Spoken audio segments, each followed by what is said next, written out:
He says in the subcontinent, we have the concept of Qaza Umeri. And this concept is that no matter how many prayers you've missed in the past, whether it's a day, a year, a decade, 20, 30 years, you have to make them up. And they are a debt upon you. And this is why you see so many people, when they pray Maghrib, they pray another 3 rak'ah afterwards. What is this? This is Qaza Umeri. And what is this? He said, I missed prayers for so long. So for the past 10 years, every Maghrib, I pray another Maghrib. Every Isha, I pray another Isha. Every Fajr, I pray another Fajr. And so on.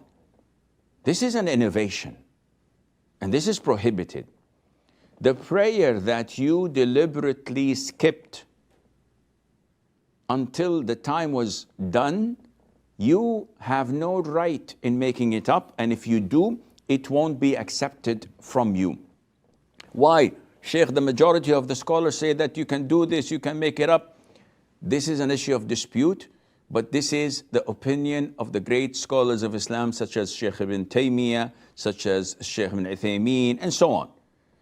Based on what? Based on the hadith of the Prophet ﷺ, whoever misses a prayer due to sleep or forgetfulness must make them up as soon as he remembers.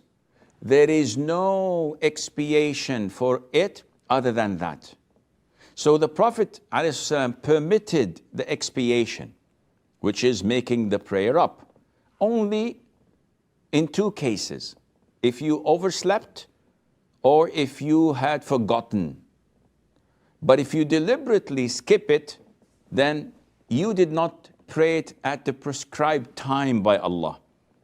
So if the Dhuhr prayer is 12:30 and it ends at 3:30, if someone comes at 12:25, 12:29 and starts praying Dhuhr, is his prayer valid?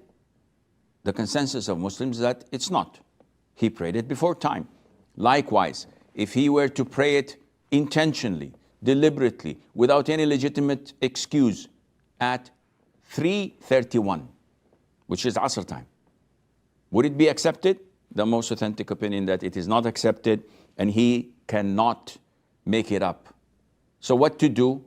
Repent, feel remorseful, ask Allah for forgiveness, and do a lot of good deeds, various good deeds, so that you may compensate that, and Allah knows best.